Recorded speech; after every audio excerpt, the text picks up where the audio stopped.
তারা মুখে বলে যে আমার ভাই আপনি তো এখন আমি আপনার ছেলে, এরকম সান্ত্বনা আমাদেরকে দেয়। আসলে দুনিয়াটা হচ্ছে সবই নিছক, বুঝতে পারছেন? সবাই মিথ্যা আশ্বাস দেয়, কেউ কথা দিয়ে কথা রাখে না। তো আজও পর্যন্ত আমাদের সন্তানদের কবরটা পর্যন্ত কেউ কোনো সমন্বয়ক, কোনো প্রধান উপদেষ্টা আজও পর্যন্ত জিয়ারাত করলো না। সরকারের কথা হচ্ছে আমাদের দেশে সরকারের কিছু নাই, আমাদের দেশে সরকার গরিব, তাদের কিছু নাই, তারা আমাদের কোনো দাবি দয়া মানতে পারবে না। তাদের কথা হচ্ছে তারা যেটা দিবে ওইটাই আমাদের নিতে হবে। এটা যদি আমাদের সরকার না হয় অন্য কোনো সরকার হতো আমরা মেনে নিতাম। আমাদের সরকার, আমাদের সন্তানদের রক্তের পরে গঠিত সরকার, আমাদের তো তাদের কাছে দাবি দয়া আছে নাকি? আমরা কি তাদের কাছে দাবি দয়া করতে পারি না?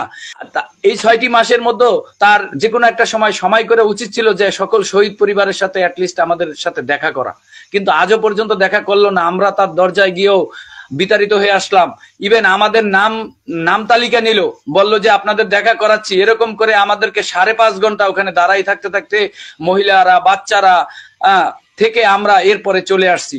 তো আমাদের শহীদ পরিবারের মানে আমরা প্রতিটা স্তরে স্তরে আমরা এখন হয়রানি হচ্ছি। তো আমার কথা হচ্ছে, আমি আপনাকে কিছুদিন আগে ফোন দিয়েছিলাম। তো ফোন দিয়েছিলাম যখন, তখন আমার বাসায় এসে বিভিন্ন লোকজন আমাকে খোঁজাখুঁজি করে আমি আসলে এই বাসায় এখনো আছি কিনা বা কখন বাসায় আসি, এরকম অনেকে শুনতে পেরেছি আমি যে আমার গেটের সামনে ওরা কি 10টা 10:30 পর্যন্ত লোকজন এসে দাঁড়াই থাকে, আমি কখন বাসায় আসি, কখন বাসা থেকে বের হয়ে যাই। তো আপনার সাথে আমি এর আগে একটা লাইভ করেছিলাম, আপনি তখন আপনার সাথে আমার কথা হয়েছিল। তো আমি আসলে কোন সিচুয়েশনে আমার সন্তানকে এখানে আমি দাফন করেছি আপনি সবকিছুই জানেন, এটা এর আগের লাইফে আমি বলেছিলাম আপনার সাথে। তো তারপরেও আমি কিন্তু আমার ঠিকানা পরিবর্তন করিনি, অনেক কষ্ট করে হোক যেভাবে হোক আমি এখনো এখানে আছি।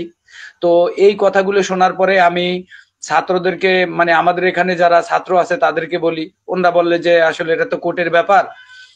এরপরে আমি আন্তর্জাতিক ট্রাইব্যুনালে যাই, ওখানে গিয়ে আমি নিরাপত্তার জন্য এই যে চিফ প্রসিকিউটর তাজুল ভাইয়ের কাছে আমি একটা অ্যাপ্লিকেশন করি। করার পরে উনি নিরাপত্তার জন্য আমাকে একটা কাগজ দেয়। পরে থানা থেকে আমাকে একদিন ফোন দেয় যে আপনি তো নিরাপত্তার জন্য আবেদন করেছেন, আপনার বাসা কোথায়? একজন এসআই এসে আমার সাথে দেখা করে। নিরাপত্তার ব্যাপার এই পর্যন্ত। আমার অত্যন্ত পরিতাপের বিষয় যে আজকে 6টি মাস পার হয়ে গেল, 7 মাসে পদার্পণ করলো, অথচ আমাদের সরকার, আমাদের সন্তানদের পরে রক্তের পরে গঠিত এই সরকার, যে কথা রবিউল অনেক কথা বলে গেছে এখানে, আমি ওগুলো আর পুনরাবৃত্তি করব না। এই সরকার শহীদ পরিবারের নিরাপত্তা নিয়ে তাদের কোনো ভাবনা নাই। তারা আজ পর্যন্ত আমাদের শহীদ পরিবারের নিরাপত্তার কথা ভাবলো না।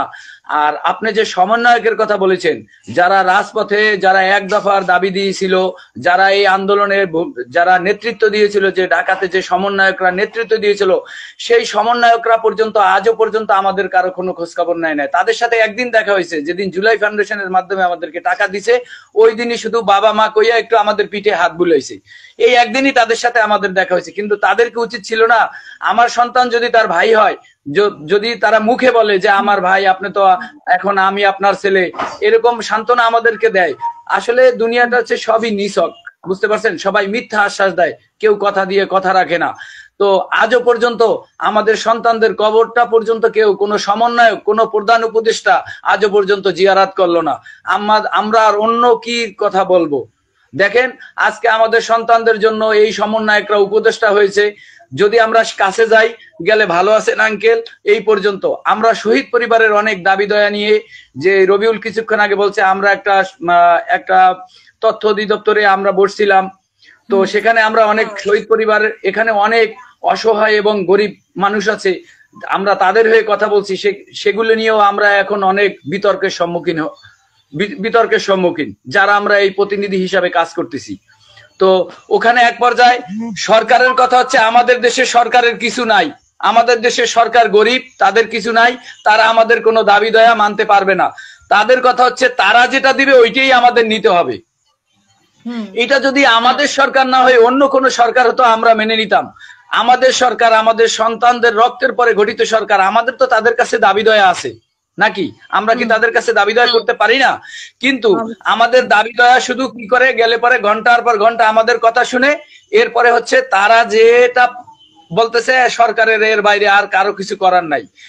যাই হোক, এর এক পর্যায়ে আমরা রাগ করে ওখান থেকে চলে আসছি, উঠে আসছি, আমরা প্রোগ্রাম করিনি। বললাম যে আপনাদের সাথে তো আমরা 2-3 বারই বসলাম বাবা, তোমাদের সাথে তো বসলাম, তো যেহেতু তোমাদের সাথে বসে কোনো সমাধান হচ্ছে না, তাহলে আমরা অন্য ব্যবস্থা করব। তো আমরা ডাক্তার ইনুস সাহেব স্যারের বাসায় সামনে গিয়েছিলাম। সেখানে আমরা বিভিন্ন রকমের অপমান অপদস্থ হয়েছি প্রশাসনের কাছে। এক পর্যায়ে ডিএমপি কমিশনার ওখানে এসেছিল, ওনার সাথে আমাদের কথা হলো। এই যে সাব্বির এর কথা বললো, উনি এপিএস সাব্বির হোসেন, উনি আসলো, উনি আমাকে নাম্বার দিল, বললো আপনারা একটা সপ্তাহ অপেক্ষা করেন, আমি 30 তারিখের মধ্যে আপনাদের দেখা করাই দেবো। পরে আমাকে বললো যে উনি অনেক ব্যস্ত আছে, আগের অনেক শিডিউল আছে, আপাতত আমি দেখা করাতে পারতেছি না, এই কথা বললো। এরপরে আমরা আজকে সাংবাদিক সম্মেলন করলাম।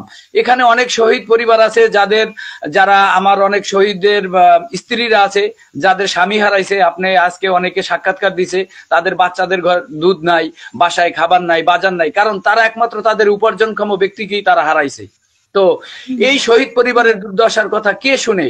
আমাদের সরকার। আমাদের আসলে এখন কি বলবো, মানে আমাদেরও ভাবতে লজ্জা লাগে যে ইউনূস স্যার দেশ বিদেশ ভ্রমণ করে, কত দেশে যায়, ওনার মতো একজন গুণী মানুষ, আমরা ধন্য যে ওনার মতো একজন গুণী মানুষ পেয়ে, যে বিশ্বের 10 জন মানুষের মধ্যে একজন। অথচ তার উচিত ছিল এই 6টি মাসের মধ্যে তার যে কোনো একটা সময় করে উচিত ছিল যে সকল শহীদ পরিবারের সাথে অ্যাটলিস্ট আমাদের সাথে দেখা করা, কিন্তু আজও পর্যন্ত দেখা করলো না। আমরা তার দরজায় গিয়েও বিতাড়িত হয়ে আসলাম। ইভেন আমাদের নাম তালিকা নিল, বলল যে আপনাদের দেখা করাচ্ছি, এরকম করে আমাদেরকে 5.5 ঘন্টা ওখানে দাঁড়াই থাকতে থাকতে মহিলারা, বাচ্চারা থেকে আমরা এরপরে চলে আসছি। তো আমাদের শহীদ পরিবারের মানে আমরা প্রতিটা স্তরে স্তরে আমরা এখন হয়রানি হচ্ছি, প্রতিটা স্তরে আমরা হয়রানি হচ্ছি।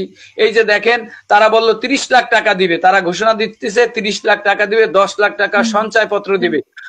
প্রত্যেকটা মানে যদি 100 পরিবার থাকে, তার 99 পরিবার আছে সঞ্চয় পত্রের বিপক্ষে। কারণ তারা বলতেছে যে আমার স্বামী বা আমার ছেলে শহীদ হয়েছে, আমি কেন সুদের সাথে সম্পৃক্ত হব, আমাদের টাকা দেন। কিন্তু শহীদ পরিবারের আমরা শহীদ মিনারে আমরা 100-র মতো শহীদ পরিবার নিয়ে বসেছিলাম। তাদেরকে আমরা ছোট ছোট কাগজ দিছি যে আপনাদের কার কি দাবি দেওয়া লেখেন। সেখানে 1 কোটি টাকার কথা সবাই দাবি করেছে। এবং শহীদ পরিবার তারা ফ্ল্যাট বলতেছে যে আমাদের 2টা করে ফ্ল্যাট দেওয়া হোক। আমাদের অনেক এখনো শহীদ পরিবার মানবতার জীবনযাপন করতেছে, তাদের চাকরি দরকার, তাদের কর্মসংস্থানের দরকার, তাদের আবাসনের দরকার। তো আমরা এসব কথা তাদেরকে আমরা উপদেষ্টাদের সাথে আমরা বলেছি, কিন্তু আশানুরূপ কোনো ফল আমরা আজও পর্যন্ত পাইনি। এই হচ্ছে শহীদ পরিবারের বর্তমান অবস্থা।